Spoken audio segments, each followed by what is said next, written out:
Esta noche tenemos aquí la suerte de contar con Ricardo Sosa Castaño, un compañero, amigo, y es una suerte para mí poder charlar un ratito con él de su última obra. Ricardo ha dedicado su vida pues, a la reflexión y a la práctica de la educación como una herramienta de transformación personal y colectiva. En su trayectoria combina una profunda vocación pedagógica y un compromiso ético que le ha llevado pues, a explorar nuevas formas de aprendizaje basadas precisamente en la implicación y en la colaboración. Fruto de esa trayectoria pues, tenemos muchas obras, muchos escritos firmados por Ricardo, y como os digo, pues también tengo la suerte de compartir con él algunos espacios de trabajo y de compromiso ético, pero él se ha dedicado a la docencia, ha sido profesor de Geografía e Historia, catedrático en diversos centros educativos en Extremadura, y también ha participado activamente en movimientos de renovación pedagógica, pero también en movimientos asamblearios como las asambleas de no violencia, ¿no? Que es uno de sus temas también más importantes. Pero en esta ocasión no viene a hablarnos de educación, o sí, viene a hablarnos de la vida, viene a hablarnos de las cuestiones importantes, viene a hablarnos de la construcción del yo y de la construcción del nosotras, como él bien describe en su libro. Creo que precisamente La Enredadera es un espacio propicio para ello, y él no los entiende como procesos antagónicos, no entiende que la construcción individual o de la persona esté en contra de lo colectivo, sino que establece una relación entre ambos, dice que son procesos aunados. Ricardo, vamos a entrar directamente en faena, luego explicamos qué significa este libro, que forma parte de una obra más vasta de reflexión personal y que creo que es una aportación muy valiosa precisamente en tiempos reaccionarios como los que vivimos, en tiempos negacionistas, donde los mensajes de odio y el individualismo más atroz nos acechan. Y precisamente, como digo, en un espacio como La Enredadera creo que cobra todo el sentido, y pretendo también pues eso, desgranar un poquito de qué va este libro, porque como digo, creo que es una aportación muy valiosa, su reflexión, por su trayectoria personal, pero también por las aportaciones teóricas que hace en este libro, que como bien explicará él, no se trata solo de quedarnos ahí en la reflexión, sino de hacer propuestas, ¿no?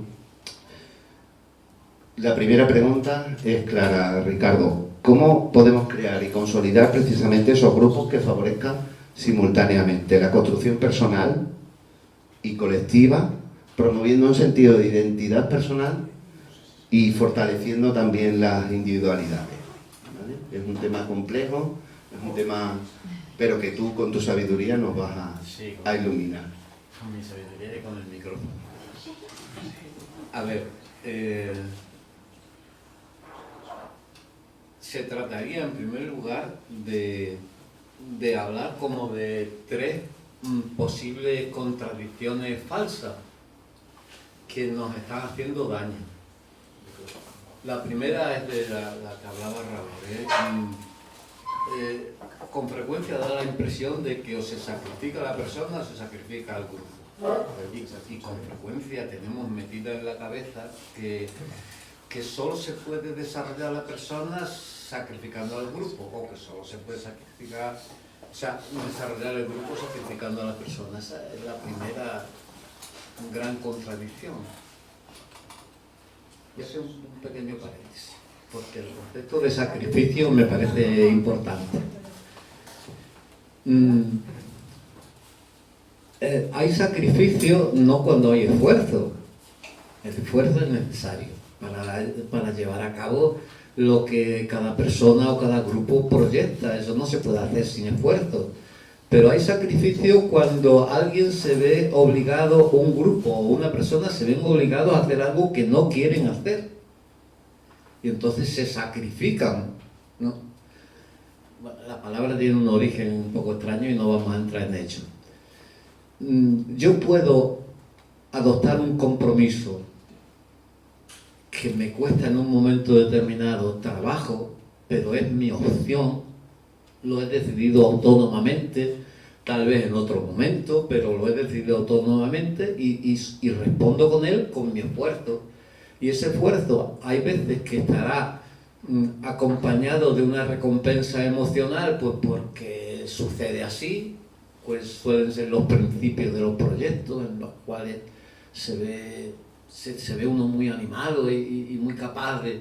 Pero llega siempre un momento como de aburrimiento, como de sequedad emocional, como de dureza, ¿no? Y entonces el continuar con eso significa que fuerza, ¿eh?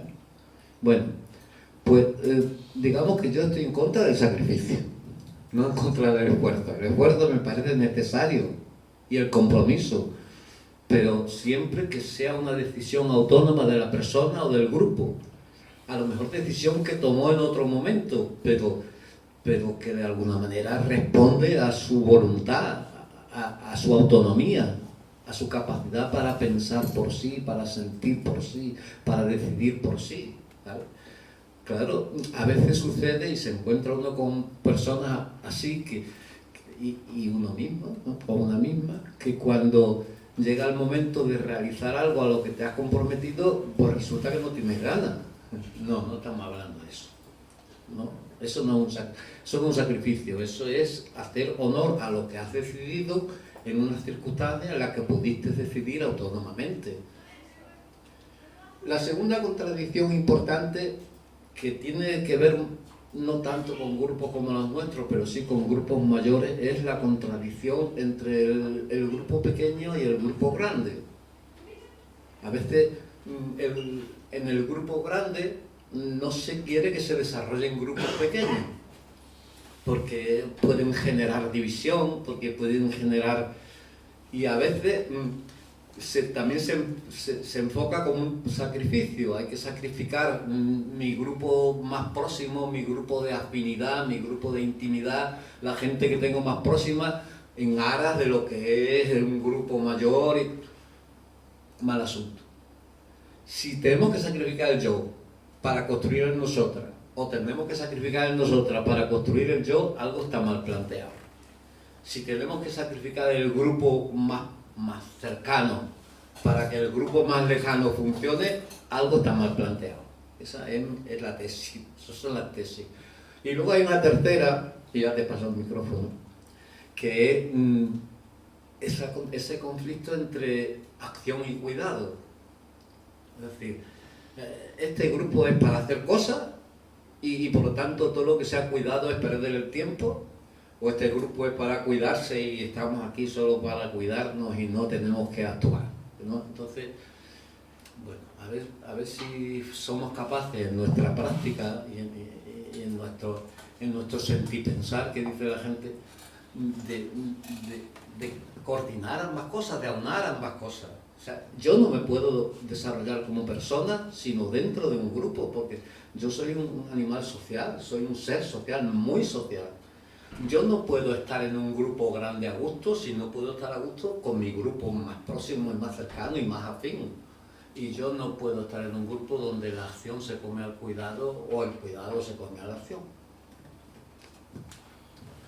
Estamos a favor de la construcción de grupos, porque tú lo has dicho, somos seres sociales, nos debemos a los demás, pero también a la construcción, a la creación del yo, de yo quiero ser, yo quiero tener, yo quiero hacer, ¿vale?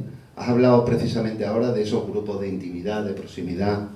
¿Qué características deberían tener los grupos que creamos, esos grupos de intimidad, de proximidad, de referencia, para que a la vez sirvan de empoderamiento personal y colectivo?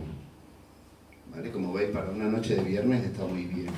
Estamos hablando de algo verdaderamente esencial para la vida del ser humano, porque precisamente nos debatimos ahora mismo, yo creo, en esa dualidad, ¿no? De querer hacer cosas, pero también de no saber muy bien cómo hacerlo.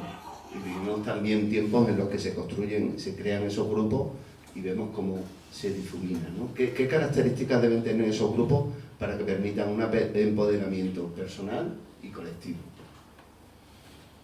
Bueno, a ver, digamos, con una frase, ¿no? Donde hay acuerdo no hay dominación. Donde hay dominación no hay acuerdo. O sea, cualquier forma de poder sobre implica restarle poder a una persona.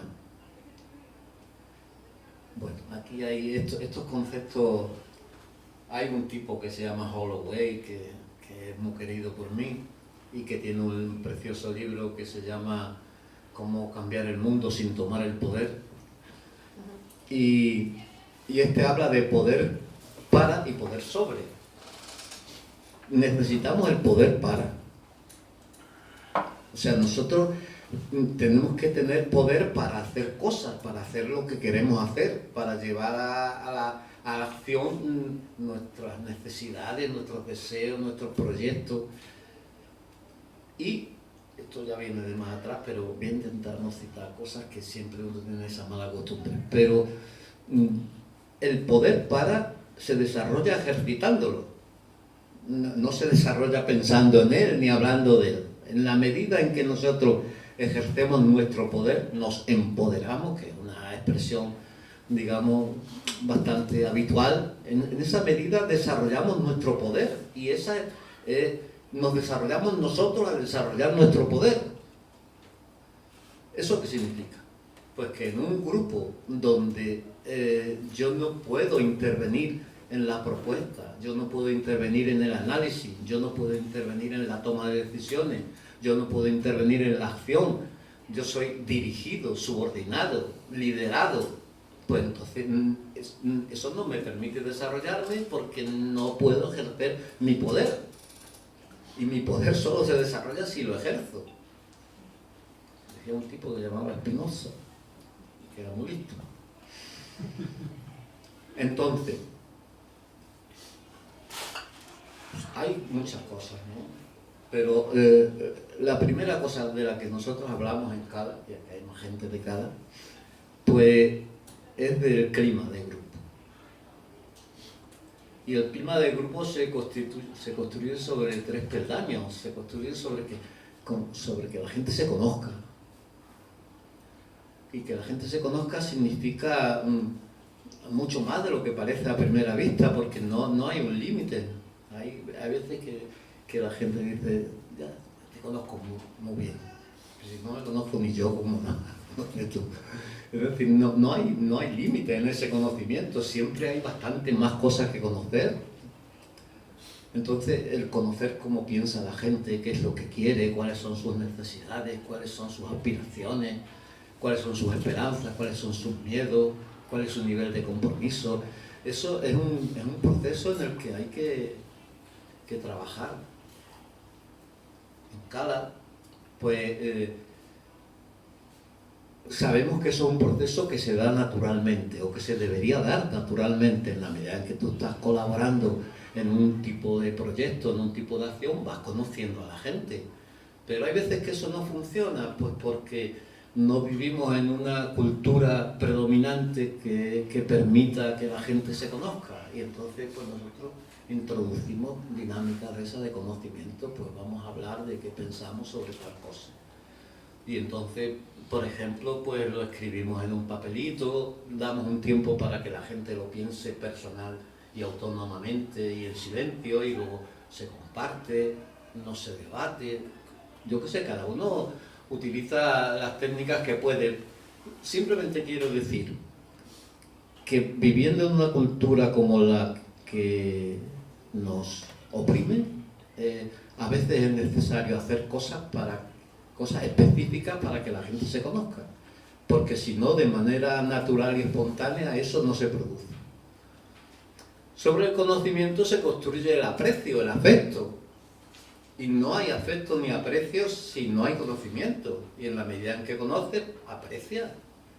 Y apreciar no significa cuánto te quiero, no significa eliminar la capacidad de valorar, de criticar, de proponer, al contrario. Apreciar significa con frecuencia el plantear estas cosas, y sobre el aprecio se construye la confianza. Pero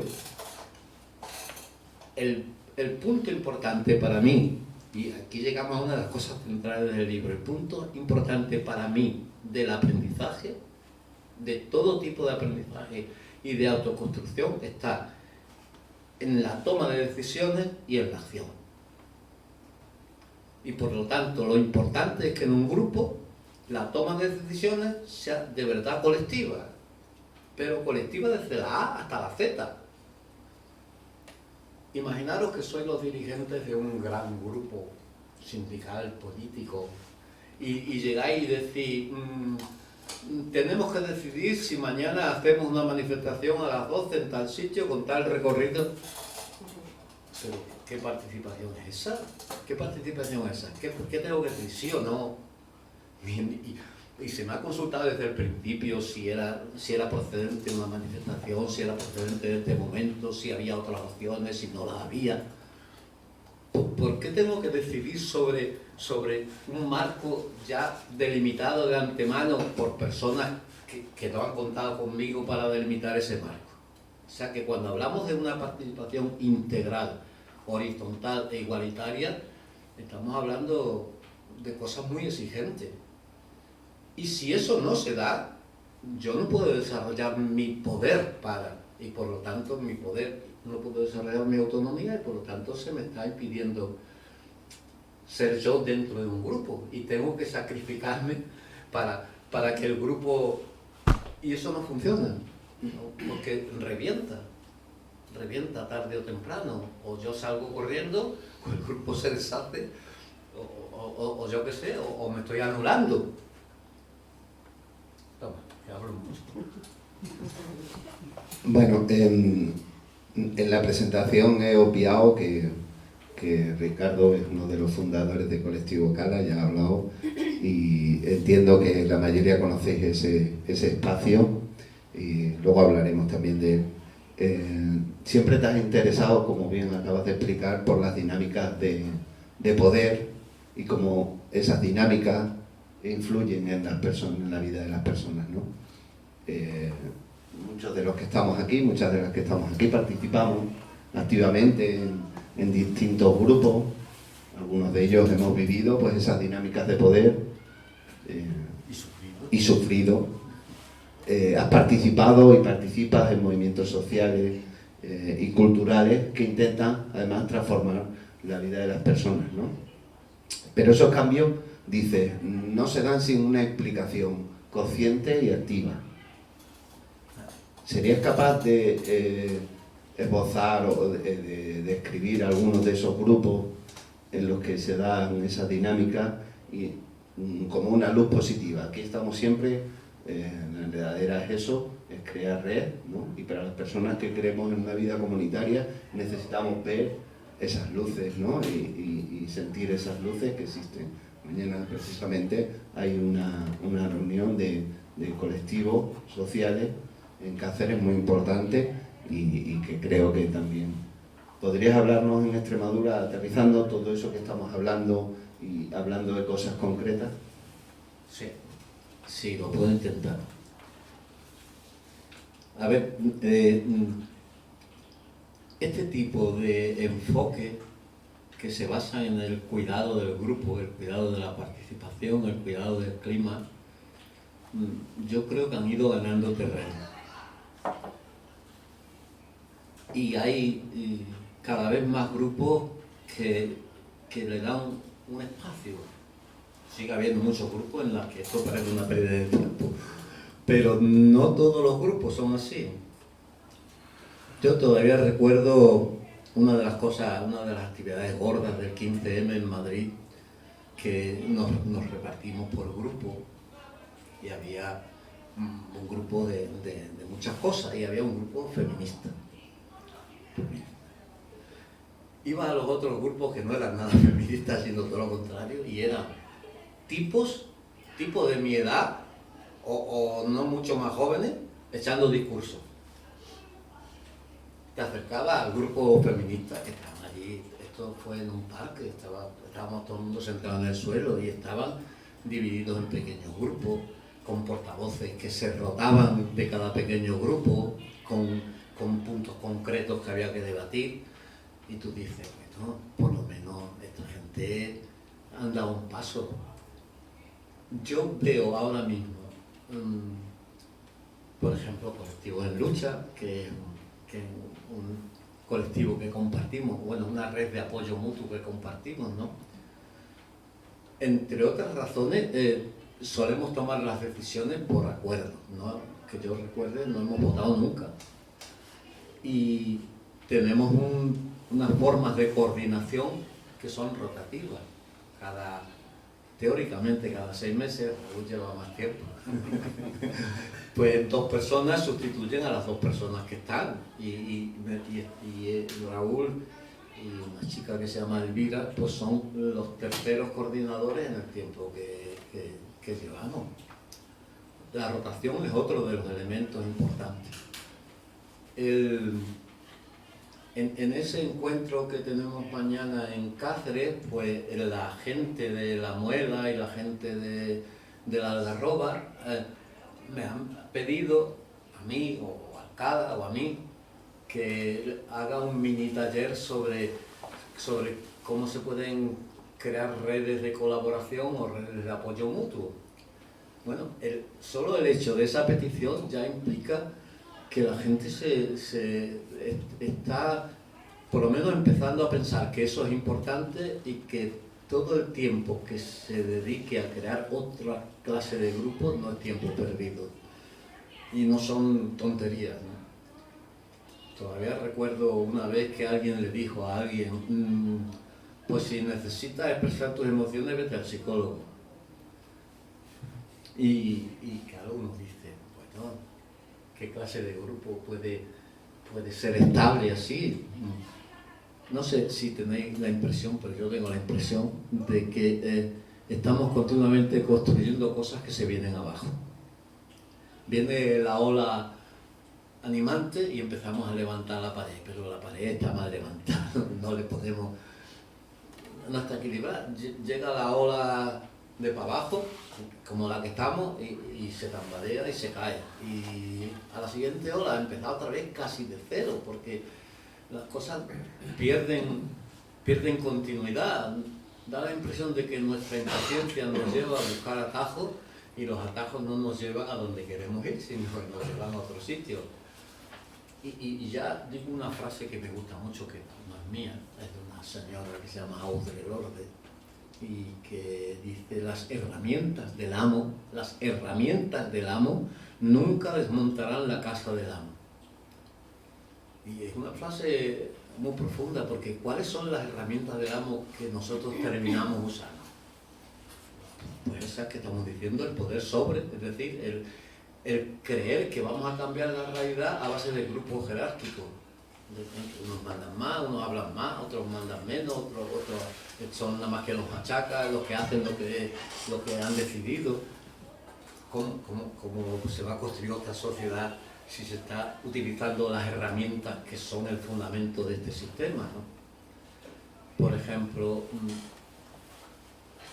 vamos a hacer algo para salir en los medios de comunicación del sistema.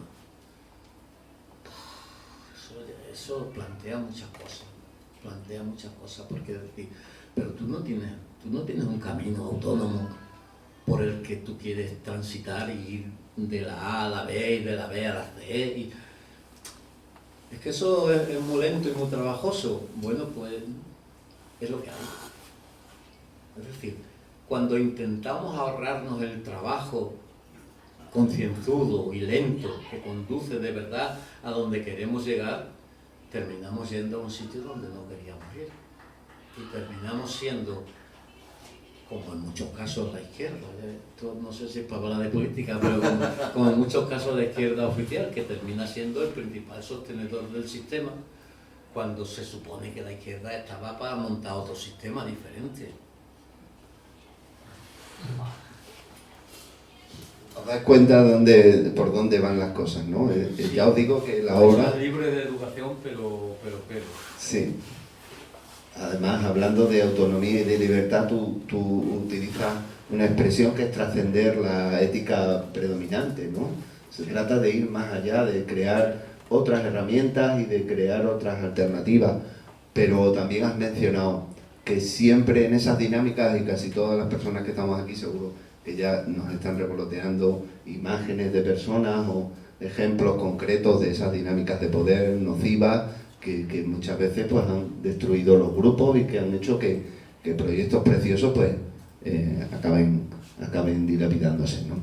Y estudiaste filosofía, pedagogía, psicología y Yo de todo, pero vamos, que yo soy de historia. También para comprender el funcionamiento de esas estructuras educativas, ¿no? Hablando de la escuela, para imaginar y construir alternativas precisamente, ¿no? Y el colectivo a escala yo creo que es el ejemplo más claro. Sin embargo, hay colectivos vulnerables a los que muchas veces queremos representar, queremos ayudar, queremos que se emancipen, que sean capaces de... Pero esos colectivos suelen tener otras prioridades distintas de las nuestras, ¿no? Y atienden más a... ¿Cuáles crees tú que serían los retos para diseñar verdaderamente espacios en los que la implicación de esos colectivos, de esas personas, pues logren empoderar? Porque lo que estamos viendo, lo que yo percibo también, ¿no? Habiendo trabajado en un espacio donde había muchas personas pues con unas situaciones deprimidas y tal, pues que sufren la desigualdad, que sufren precisamente todas estas dinámicas de poder, ¿no? Muchas veces sus prioridades eran las necesidades más básicas que no estaban cubiertas, ¿no? Y ves la capacidad de penetración además que tienen todos estos mensajes reaccionarios de los que hablábamos antes, ¿no? ¿Cómo podemos construir verdaderamente espacios de colaboración, de ayuda, de apoyo mutuo con esos colectivos y esas personas vulnerables? Esa pregunta no tiene respuesta, pero bueno, se puede intentar. Yo, por citar una frase, eso de gente pequeña haciendo cosas pequeñas en sitios pequeños puede cambiar el mundo, de Eduardo Galeano, pues yo me quedaría con esa frase. Gente pequeña, como nosotros, haciendo cosas pequeñas, como esto que estamos haciendo aquí, en sitios pequeños, puede cambiar el mundo. Es decir,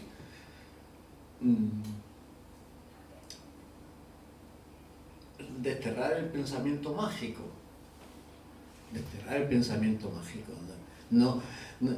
Yo tengo una idea que voy a fundar un partido que va a cambiar el mundo. ¡Plas! Eso no funciona así. Eso no es así. Y además, la historia lo demuestra una vez y otra vez y otra vez y otra vez. Es construyendo cosas que están a nuestro alcance. Y no, porque una de las dinámicas, hay muchas dinámicas de poder.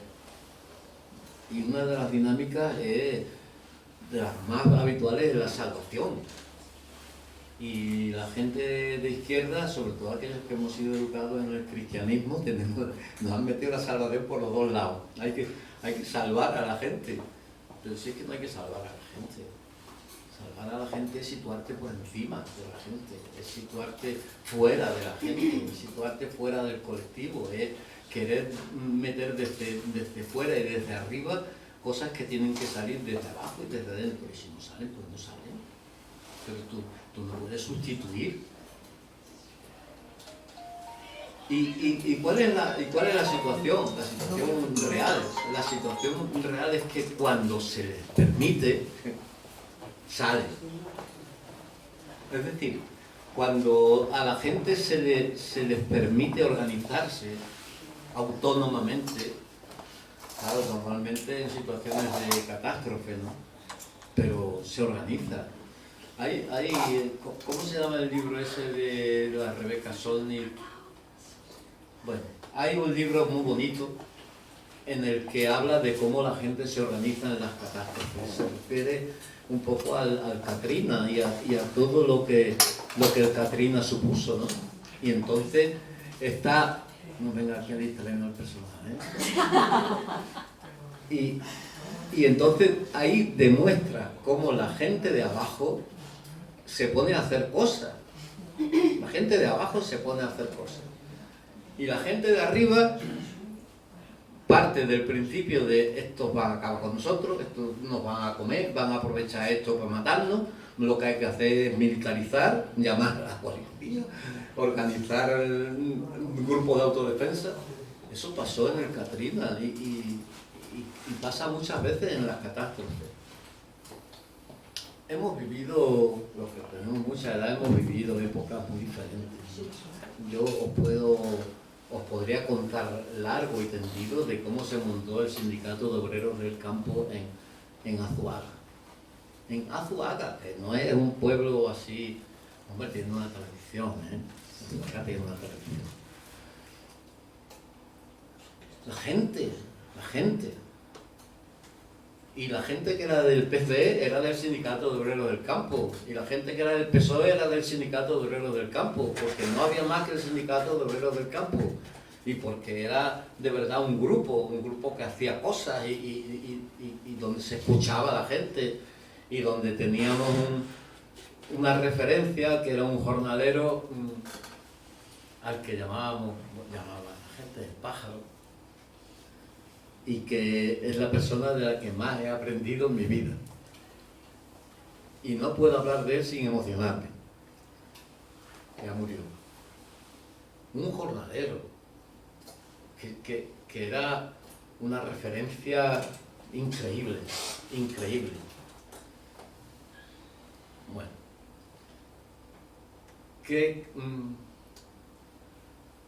A ver, lo que yo diría es: vamos a hacer lo que podemos en el espacio en el que podemos hacerlo. Hay una estrategia que, así ridiculizando un poquito, pero no mucho, se llama la estrategia en cascada.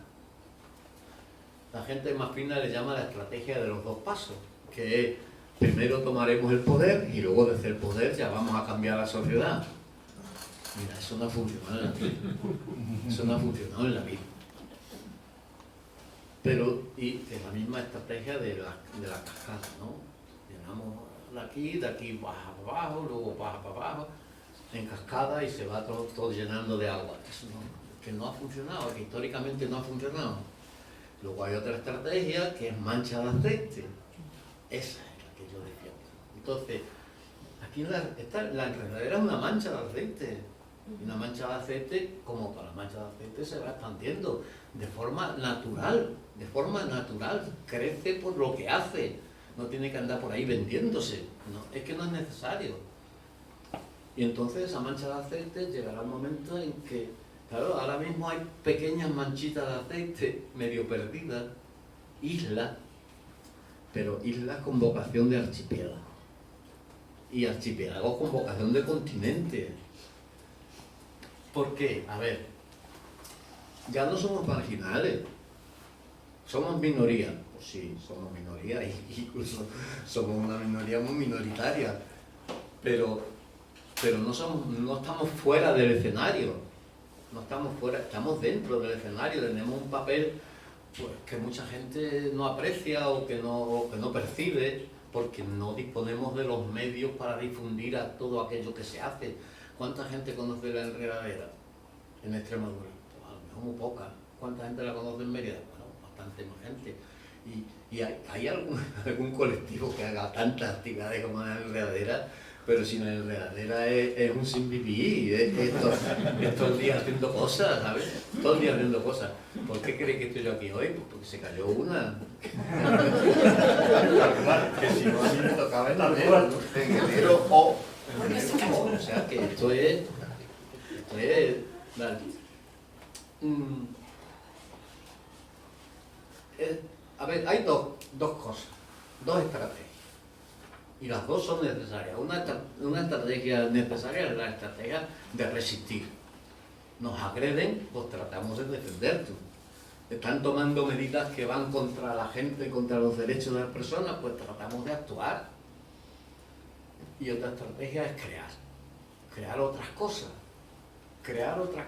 y otras cosas necesariamente pequeñas. A lo mejor para juntar una manifestación contra la mina de Cáceres pues se necesita mucha gente, pero para organizar la enredadera se necesita un grupo motor, pongamos, de 10 personas. Yo no tengo ni idea de cuántos sois, que nada más que estoy hablando por hablar.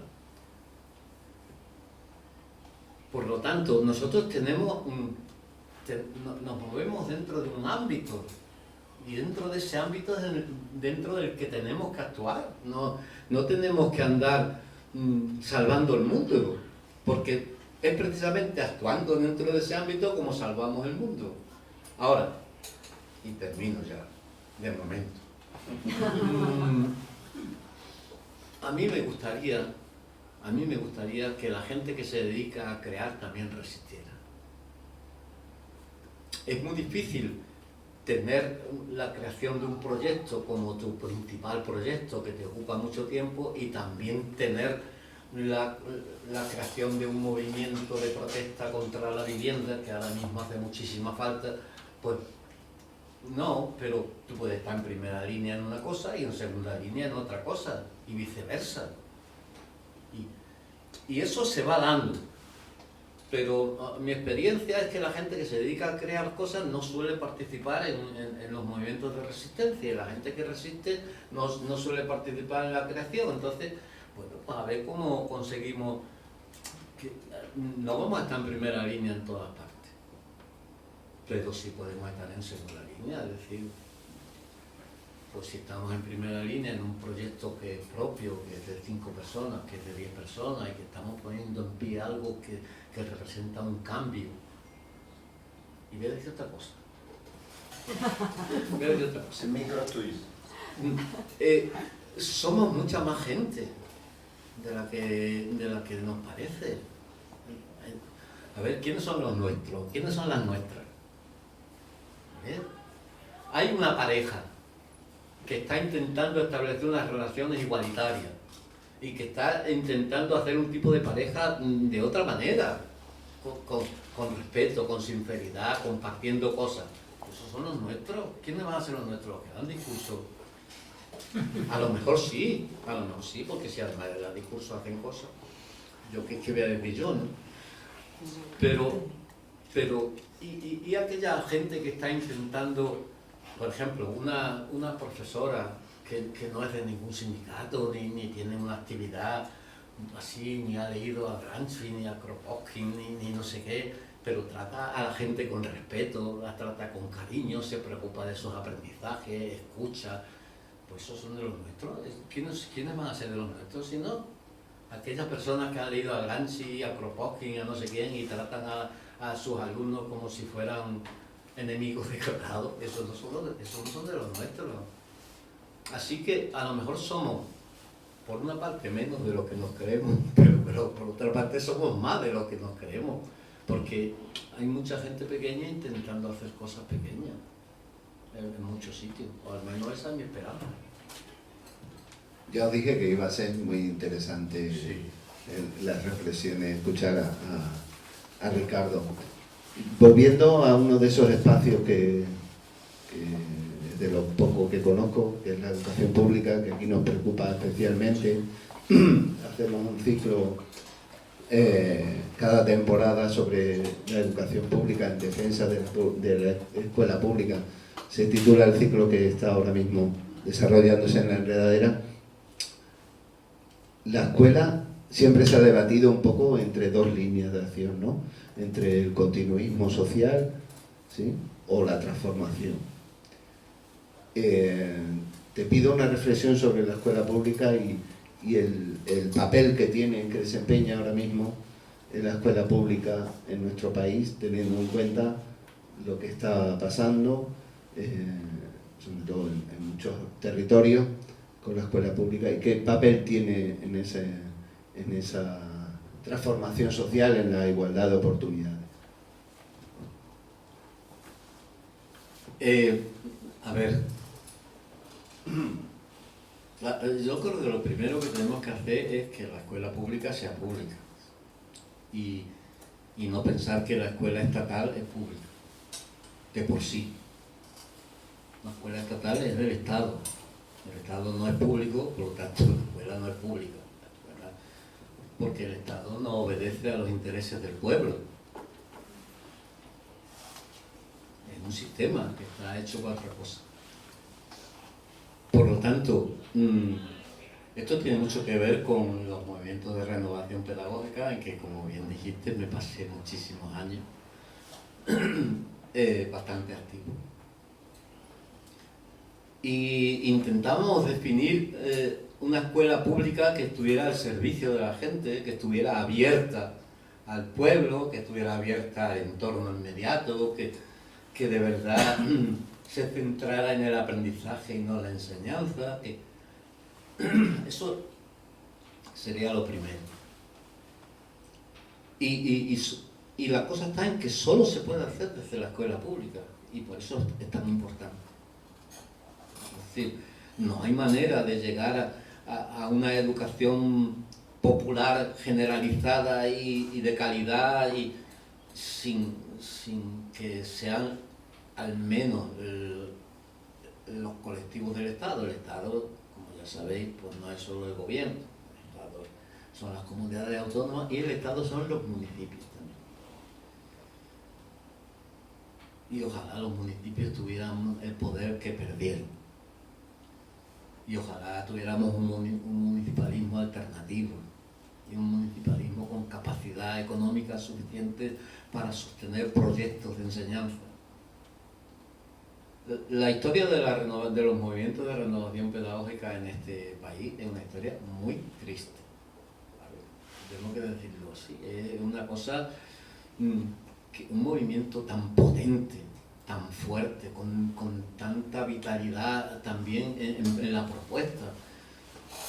En la escuela de verano de Extremadura llegamos a juntarnos hasta 700 personas.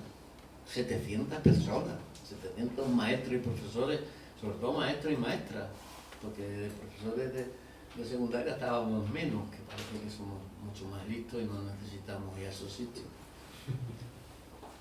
Y eso se ha quedado reducido casi a la nada. Sobreviven algunos movimientos en algunos sitios. ¿Cómo se ha perdido toda esa capacidad? ¿Cómo? Claro, cualquiera sabe. Bueno, además no se varía muy lejos, ¿no?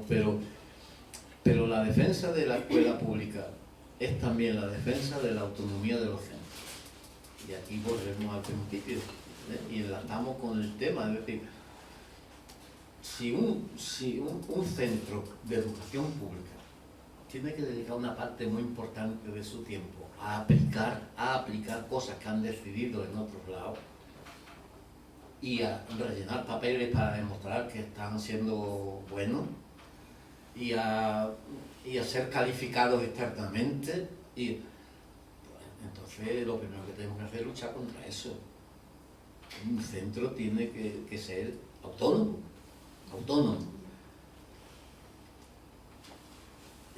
Eso significa que no haya unos criterios consensuados, generales, que digan, pues queremos la educación laica, queremos... No. Lo que significa es no llenar todo de normas, porque las normas son rígidas y las normas no se adaptan a la realidad, y eso... Hay otro libro muy interesante que se llama La utopía de las normas. Y funcionar por normas es una pérdida de tiempo, porque no hay normas que puedan atender a toda la casuística, ¿no? Todavía recuerdo, ten en cuenta que hace ya casi 20 años que me jubilé, pero todavía recuerdo un claustro en el que una persona preguntaba: a mí me tenéis que decir cuándo no dejo entrar a un alumno en clase, a los 7 minutos, a los 8 minutos, a los 5 minutos. Digo, pero, o sea, veréis, porque esto tiene dos caras. Por una parte tiene la cara de que esa persona necesita saber qué hacer, pero por otra parte tiene la cara de que esa persona no quiere adoptar una responsabilidad, no quiere tomar una decisión, quiere que le den la decisión hecha y ella aplicar esa norma que han decidido en otros sitios.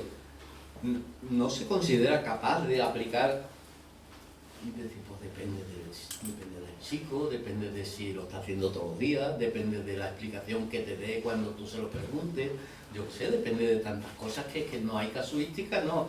A los 7 minutos ya no se puede entrar. ¿No entendéis que eso es meter la vida en un corsé en el que la vida no cabe? ¿Y no entendéis que la gente lo que rechaza es tomar decisiones porque no quiere sentirse responsable de las decisiones que toma? Pero si no ejerce el poder, ¿cómo va a empoderarse? Y si no se empodera, ¿cómo va a crecer? ¿Y cómo va a construir su yo? Y si no construye su yo, ¿cómo se va a construir en nosotras? Y si no se construye, estamos otra vez en el principio. Pero defender una escuela que sea realmente pública, defender una escuela que no sea simplemente estatal, que no dependa y que por lo tanto tenga un considerable grado de autonomía para poder llevar a cabo sus propuestas. Si vierais, bueno, no sé si yo creo que lo habréis conocido muchos y muchas, la cantidad de iniciativas que hubo en su momento en los centros escolares. Y si supierais que todavía sobrevive mucha gente intentando hacer cosas a pesar de la que está cayendo. Que todavía hay gente en los institutos y en los colegios que intentando hacer otro tipo de educación y sin apoyo y sin y yo qué sé, como con el agua hasta aquí, casi. Soy un poco teatrero, ustedes perdonen. Pero yo de verdad que lo veo así, ¿eh? A veces nos metemos mucho con el profesorado y muchas veces con mucha razón. Y está bien que nos metamos con el profesorado, pero hay veces que hay mucha gente, muchas cosas que están haciendo cosas muy valiosas en condiciones muy duras. Lo que sucede es que eso era, hace 20 años eran 500 experiencias en Extremadura y ahora puede haber 5, no, vamos a poner más, vamos a poner 20. Yo no tengo ni idea, porque vosotros que estáis todavía en la educación, que sois jóvenes. Y luego la otra cosa es, y esta sirve para todo, ¿eh? Esta sirve para todo. Esta es la receta mágica, desobedecer. Desobedecer y desobedecer. Porque si no desobedeces, no puedes hacer lo que tú crees que se debe hacer. Y si tú no puedes hacer lo que tú crees que se debe hacer, pues estás perdiendo poder. Es decir, te estás convirtiendo en un ser subalterno. Y en el peor de los casos en un ser sumiso. Y si la subalternidad y la sumisión se quedan en tu superficie, bueno, pues todavía te puedes salvar, ¿no? Pero ¿y si se te ha metido dentro? Y resulta que tú te estás creyendo que estás haciendo lo que tienes que hacer cuando en realidad no estás haciendo lo que quieres y no lo... Es un lío, ¿eh? Es un lío. Y desobedecer, ya lo último, es que se me van ocurriendo cosas. Ensayar y errar. Ensayo y error, intentar esto, no sale, pues ver qué puedo hacer. No darse por vencida, ni con la sumisión, ni con la falta de autonomía, ni con el... Porque va a terminar mal. O sea, yo estoy recordando mis últimos años de docencia y todavía no estaba la cosa como está ahora y yo lo pasé relativamente mal. Sobre todo lo pasé relativamente mal porque recordaba por otros años anteriores. Todavía recuerdo mi instituto de Osuna. Madre mía, la que liábamos allí. Y eran unas clases donde había una actividad y un clima. Yo sé, estaba visto ese profesor. Y luego ya empezaron, pues, no quiero hablar. Porque llegó un momento en que los cursos buenos eran malos, porque los cursos buenos nada más que querían sacar una nota para una selectividad porque querían ser no sé qué. Por Dios, que... Me temo que esas dinámicas se han exacerbado en los últimos tiempos. Algunos las sufrimos, pero bueno, ya que la excusa de traerte hoy aquí es la presentación del libro Implicarse para aprender, en realidad Implicarse para aprender está dentro de un proyecto mucho más vasto que se compone de 6 libros que iremos presentando porque creo que merece la pena escuchar más veces a Ricardo, en el que nos invitas a repensar el aprendizaje como un proceso de creación compartida, ¿no? En el que la ética, la libertad y la creatividad son esenciales, ¿vale? Hablas de las dinámicas de poder, del poder para, el poder sobre. Precisamente hace poco en la proyección de un documental que tuvimos aquí, hablábamos de desaprender, ¿no? Y me parece una palabra preciosa. ¿Podrías explicarnos en qué consiste? Ya voy a terminar con esta pregunta y una sobre Cala que para mí es un proyecto precioso y que me ha ayudado a cambiar la mirada también y ejerce mucha influencia sobre mi mirada sobre la educación. Pero explícanos un poco cuál es este proyecto, qué pretende, qué vamos a encontrarnos en estos libros y por qué tenemos que comprarlos, que también es importante. Afortunadamente soy muy mal vendedor, porque pues, no me he dedicado a eso, si no hubiera fracasado totalmente. Este libro se titula Lo que pone por detrás, ¿no? El proyecto completo es implicarse para crear y crearse.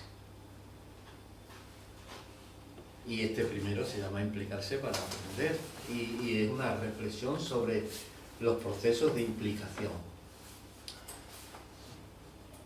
De manera que los procesos de implicación nos crean siempre que se den unas determinadas condiciones, es decir, que tú te impliques en lo que quieres, que te impliques autónomamente, que te impliques conscientemente, que te impliques creativamente, que te impliques intensamente.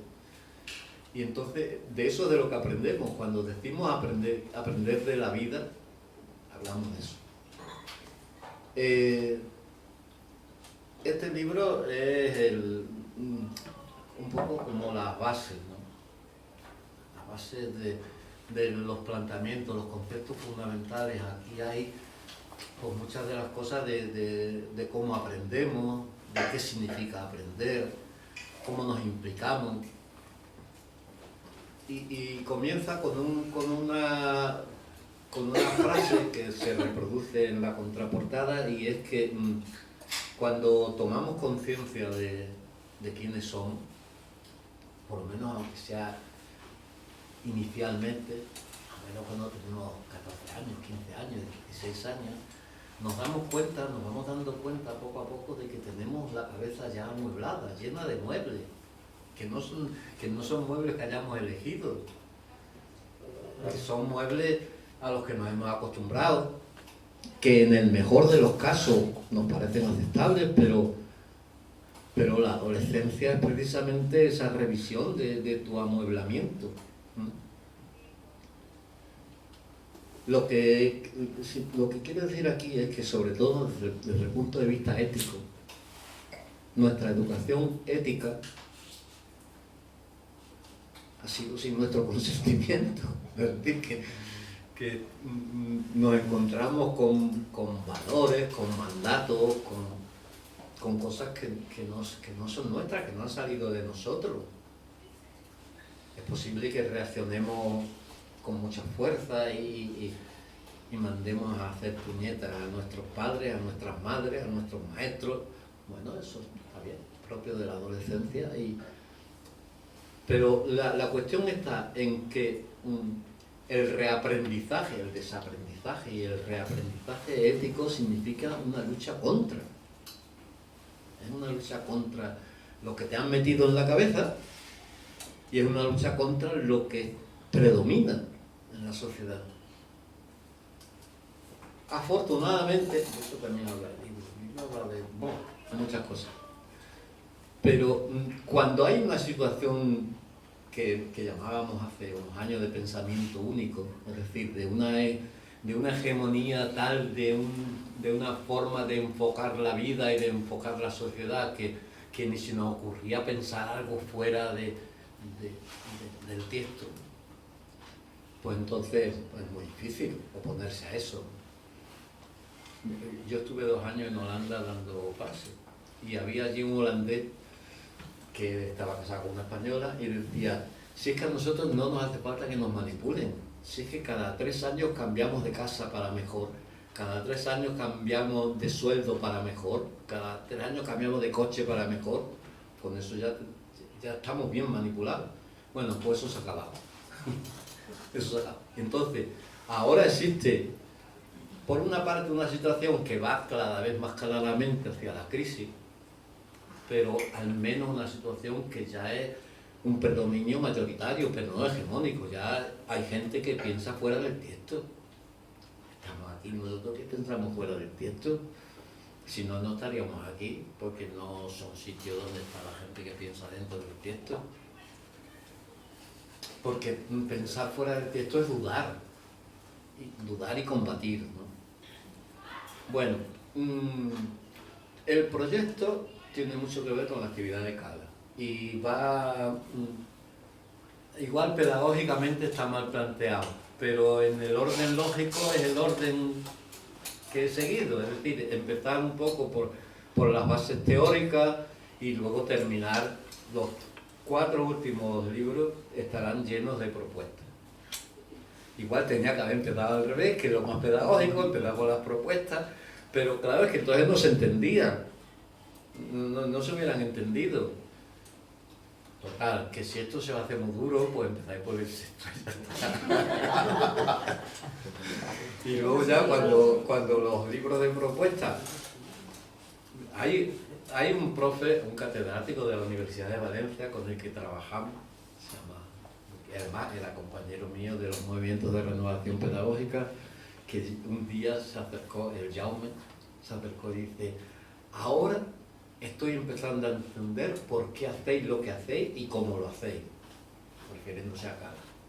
Pues eso era lo que pretendía aquí explicar, por qué hacemos las cosas que hacemos y por qué las hacemos así y por qué no las hacemos de otra manera y por qué perdemos el tiempo haciendo juegos para que la gente se conozca y por qué perdemos el tiempo, entre comillas, haciendo que la gente sea capaz de manifestar autoestima en público y cosas de ese tipo, pues porque nos parecen esenciales. ¿Y por qué? Pues eso es la justificación. Entonces, de los 6 libros están escritos 4.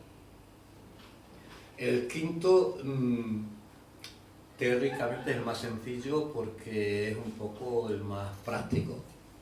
Y el sexto también. No voy a entrar en eso porque eso sería muy largo. Pero la cosa está en que el primero va de cómo nos implicamos en la vida. Lo hacemos rutinariamente, lo hacemos conscientemente. ¿En qué momento tomamos conciencia de las decisiones que estamos tomando y de nuestra acción? O nunca, o siempre vamos como montados en el tren nos lleva y una cosa viene detrás de otra. Siempre actuamos reactivamente. No actuamos nunca proactivamente, nunca nos anticipamos a las cosas y decir yo quiero tirar por allí, tal. Atendemos a esos sentimientos de fondo que nos dicen no vamos bien, nos dicen no estás contento, estás viviendo como quieres vivir, estás siendo como quieres ser, o por lo menos te vas aproximando a vivir como quieres vivir y te estás aproximando a ser como quieres ser, o eso ya lo has perdido, y ya es, tú estás montado ahí, estás montado en un autobús o en un tren y tú vas ahí a donde eso te lleve y bastante tienes con mirar por la ventanilla de vez en cuando. No sé si... Bueno, esto da mucho de sí. El segundo ya va sobre qué es aprender. Y entonces se identifica aprender con cambiar, con transformarse, con autoconstruirse. Es todo un proceso no todo aprendizaje es una transformación duradera, porque a lo mejor el aprendizaje se pierde porque no se repite, ¿no? Igual que uno no adquiere las rutinas negativas con una sola vez, sino que se necesita... Es decir, estamos hechos de rutina. Y eso está bien, pero es peligroso. Está bien porque nos ahorra energía, no tenemos que pensar todo cada vez que le vamos a dar a A, no tenemos que pensar en dónde está la A, sino que el dedo ya se va solo. Y podemos dedicar nuestra cabeza a otras cosas. Pero ¿y si las rutinas ocupan tanto espacio que no nos dejan ser lo que somos ahora y hacer lo que queremos hacer ahora? Porque esas rutinas las construimos hace tiempo y a lo mejor las construimos cuando no éramos nada autónomos, suponiendo que ahora lo seamos, o autónomas. ¿Ves? Ese es el segundo libro, sobre el aprendizaje, sobre sus procesos. El tercer libro sería un buen punto para empezar, porque va sobre las distintas maneras de apoyar los aprendizajes y las explicaciones de otras maneras. Que hay facilitaciones, mediaciones que son autoritarias, hay algunas que son manipuladoras, paternalistas, maternalistas. Hay otras que son inductoras, que no son autoritarias, pero tienen demasiado claro en la cabeza el tipo de persona que quieren construir y van, ¡pum! Eso también se da en padres, formadoras, somos casi todas, ¿no? Formadoras somos casi todas en un grado o en otro. El cuarto libro va sobre las bases de una construcción de otro tipo de grupo y va a hablar sobre educación emocional, sobre comunicación no violenta o asertiva, como le queráis llamar, y sobre regulación de conflictos. Ese es el cuarto libro. Y ese está hecho de propuestas. Cómo trabajar esto, cómo trabajar aquello, cómo hacer una reunión, cómo tomar decisiones, cómo aprender a escuchar, cómo trabajar la escucha, cosas de ese tipo. El quinto libro, que está sin escribir, es el que va de cómo crear, aparte de, ya hemos puesto las bases de estas, el cuarto va solo de estas tres cosas que he dicho, pues el cuarto ya va de toda nuestra, iba a decir panoplia, pero panoplia es un término militar, así que no diremos qué decimos, o sea, todo el abanico ese, pues todo el abanico de herramientas que tenemos y que utilizamos en Cala y en otros sitios, va de eso. Entonces esa será un poco práctica, ¿no? Y el último va del contenido de nuestra educación y de qué tiene que ver con los movimientos sociales alternativos, es decir, de cómo extraemos contenidos del feminismo más radical, de cómo extraemos contenidos del antimilitarismo más radical, de cómo extraemos del ecologismo más radical, porque a ver, lo voy a escribir yo, y yo tengo una profunda aversión hacia las desviaciones que no me parecen a mí que respondan a la cosa, es decir, ese ecologismo que es una especie de ecologismo del sistema, que lo pinta todo de verde, pero que ni es ecologismo ni es nada. Ese feminismo que es una parte del sistema y que ni es feminismo ni es nada, porque el feminismo decía una pancarta que yo la leí y se me saltaron las lágrimas y decía, hemos venido a cambiarlo todo. Ese es mi feminismo. Bueno, y así. Y del racismo, del colonialismo, ese sería. El último es un poco la interacción entre la problemática concreta de determinadas épocas históricas, que son las que los movimientos sociales recogen o intentan recoger, y sobre qué tenemos que hablar, sobre qué tenemos que hacer una reconstrucción ética, sobre qué tenemos que hacer un desaprendizaje y un reaprendizaje. Y ya está, ¿no? No había otra pregunta.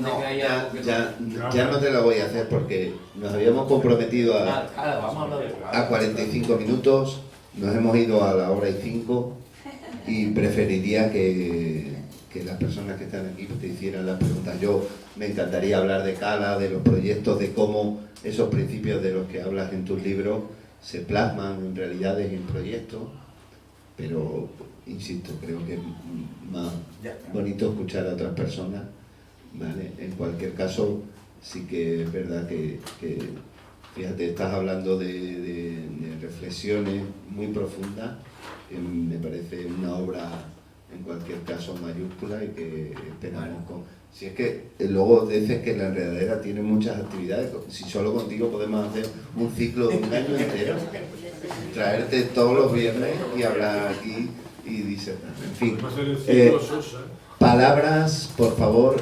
preguntas. ¿Sí? Vale, pensé que querías preguntar algo directamente.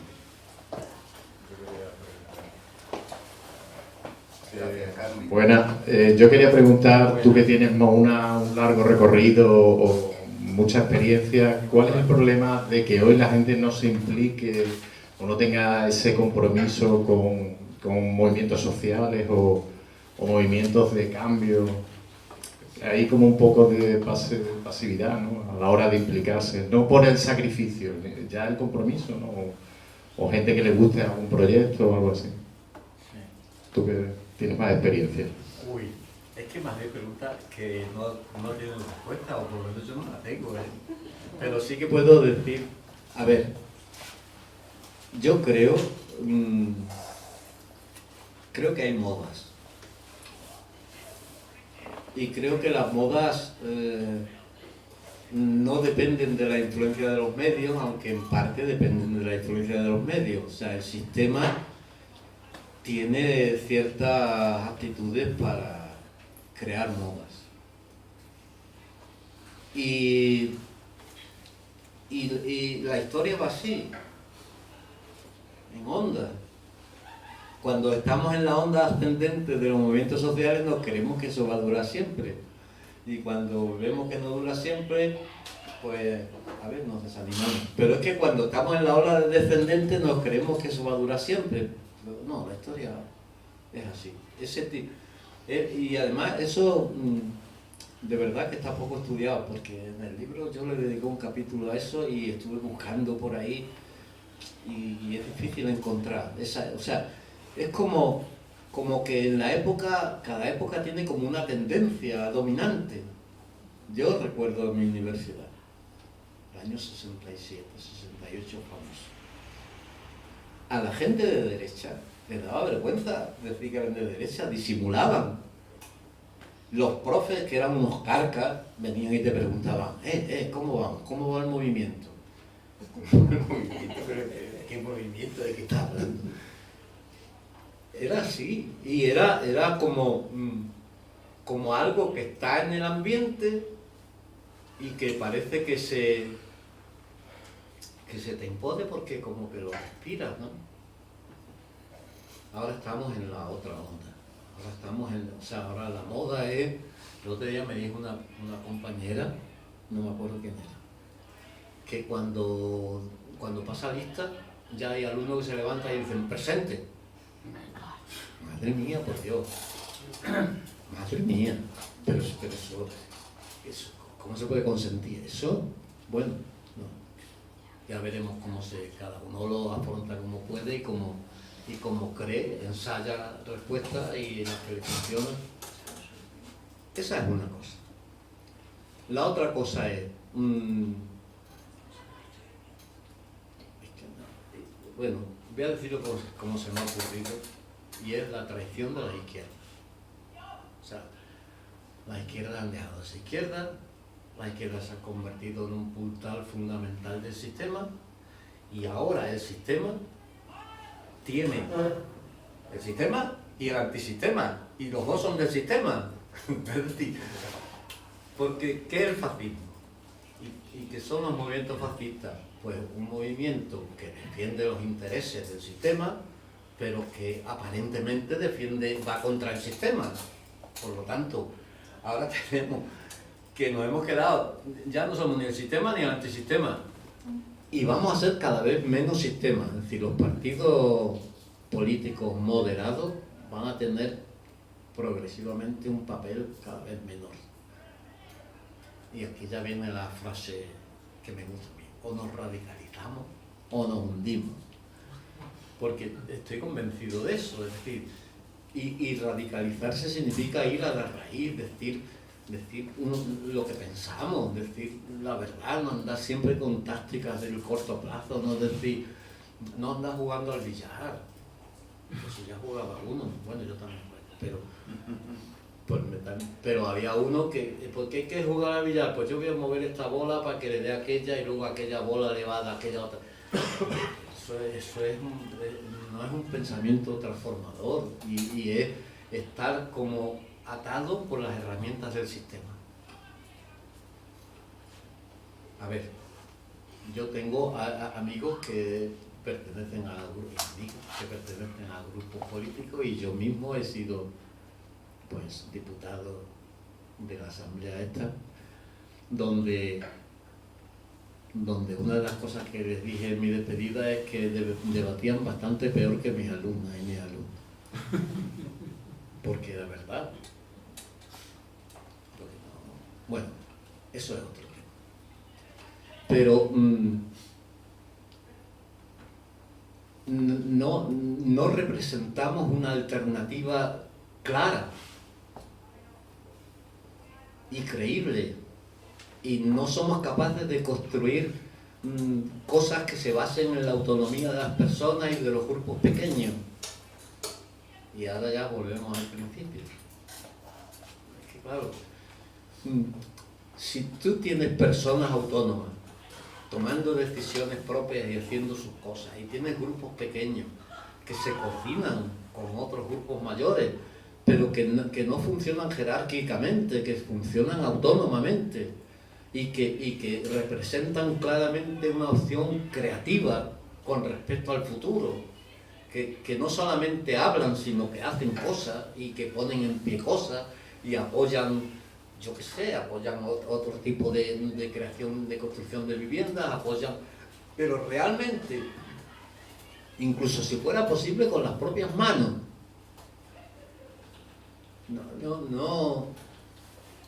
no solo predicar, sino dar trigo, que es un refrán de esos antiguos, ¿no? De hecho, ya hay mucha gente que está poniendo en pie cosas, ¿no? Bueno, pues que la política sea política de verdad y no sea politiquilla y se ponga al servicio de esa gente que está intentando hacer otras cosas. La cuestión está, y es una palabra que a mí me gusta mucho, que es esperanza. La esperanza mueve más que el miedo. Sobre todo la esperanza mueve lo proactivo. Y cuando no hay esperanza, pues no hay ganas. Porque se ha generalizado deliberadamente ese sentimiento de impotencia. Y también quiero hablar sobre esto. Si no hay grupo, y si no hay grupos reales, grupos de afinidad y grupos mayores de proximidad, no hay poder. Entonces es un sistema omnipotente, un sistema que tiene la mayor parte de los medios, que tiene la mayor parte de los fondos, que tiene la mayor parte de la posibilidad, y un individuo. Es que eso no es potente, eso no da esperanza de cambio. La esperanza es si por lo menos somos unos cuantos que hacemos cosas.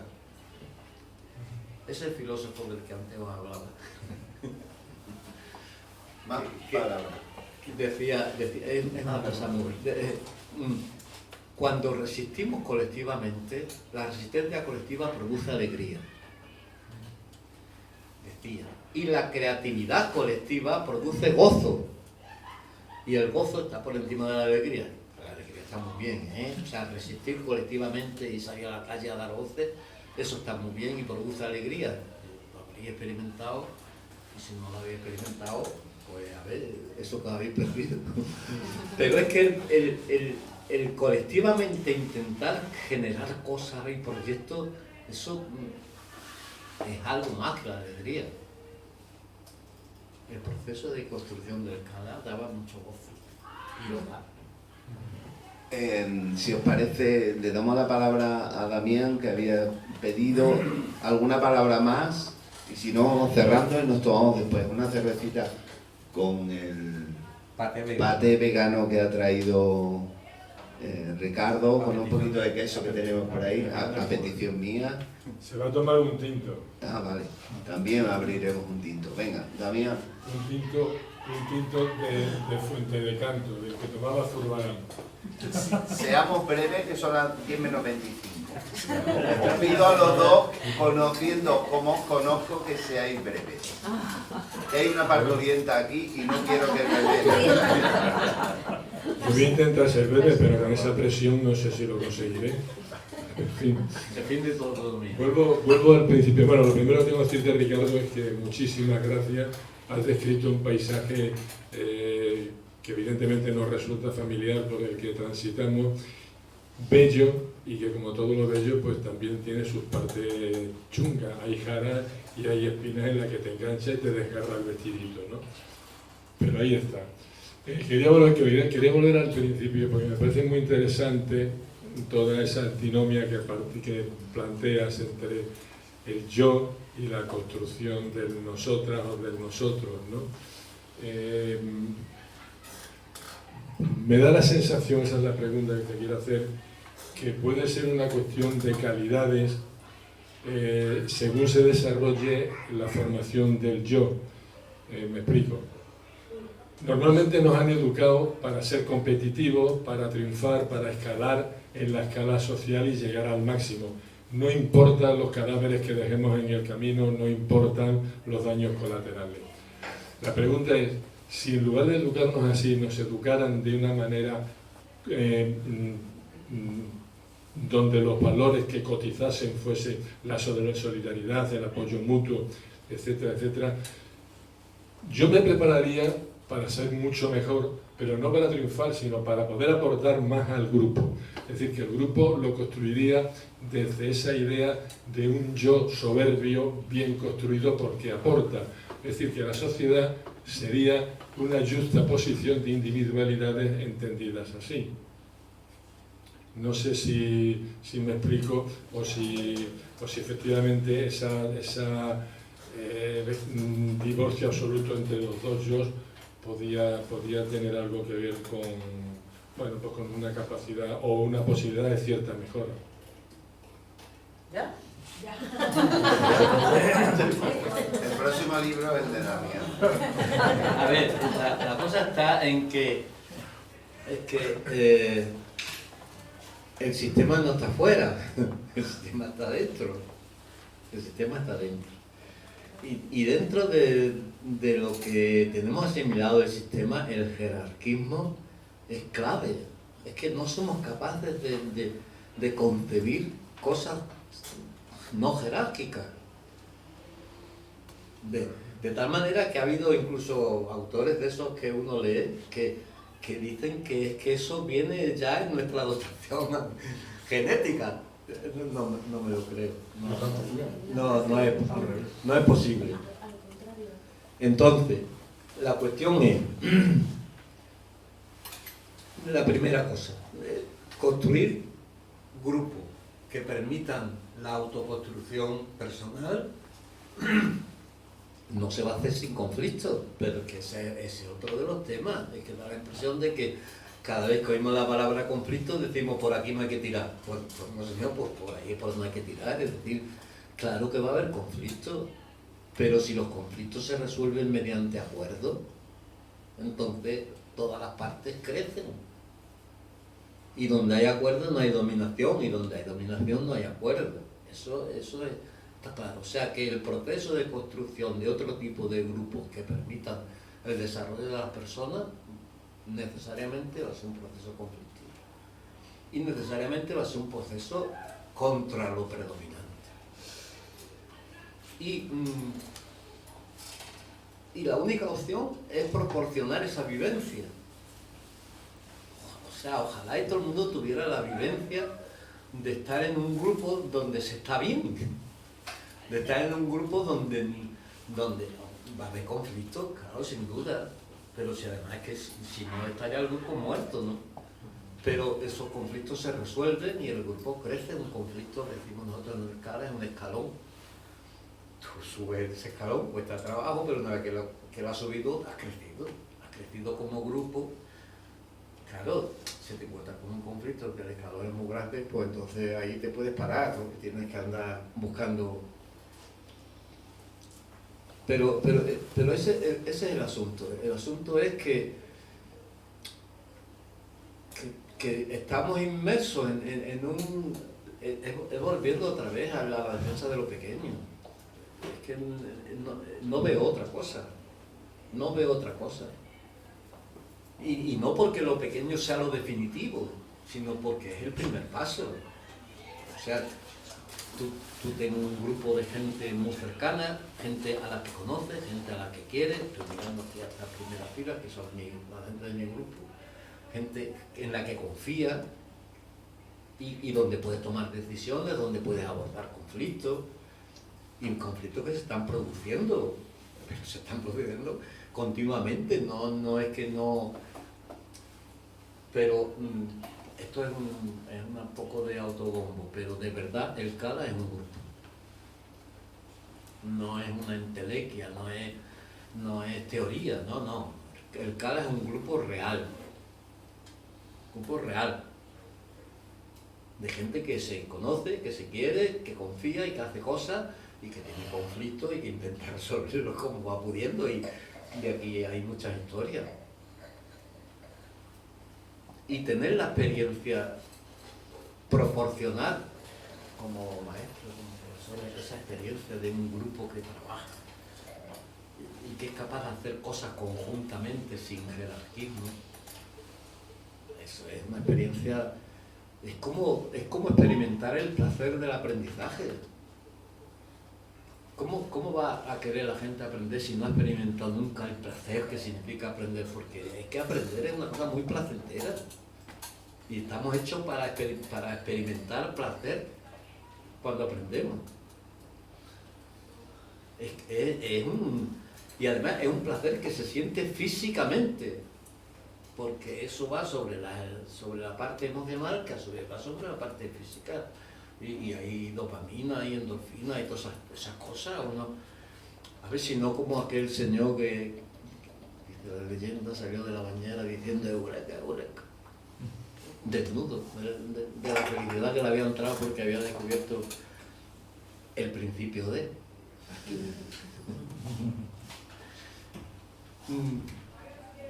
Si fuéramos capaces de proporcionar vivencia, más que palabras, Sacho, después del rollo que he metido, decir esto está feo, pero de verdad que deberíamos desconfiar más de las palabras. Y deberíais desconfiar más de aquellos que tenemos el manejo de las palabras. Porque las palabras no lo son todo. Yo he tenido la experiencia de estar absolutamente de acuerdo con lo que decía una persona y no estar nada de acuerdo con él. En este caso era él. O sea, es que las personas no son lo que dicen. Hay que... Y volviendo al pájaro, volviendo al jornalero de Azuaga, era un tipo de muy pocas palabras. De muy pocas palabras. Y yo no he aprendido, no vuelvo a decirlo ya, pero se aprendía de él. Bueno, pues ya solo puedo decirte que ha sido un placer en un lugar pequeño escucharte esta noche, aprender de ti, que sigue siendo un honor también compartir contigo otros espacios. Que muchísimas gracias por haber estado escuchando tan atentamente. Espero que os haya gustado el diálogo, que compréis el libro, que sigáis viniendo a la enredadera porque hacemos cosas muy bonitas gracias a gente tan especial como Ricardo. Muchísimas gracias, Ricardo, por venir esta noche.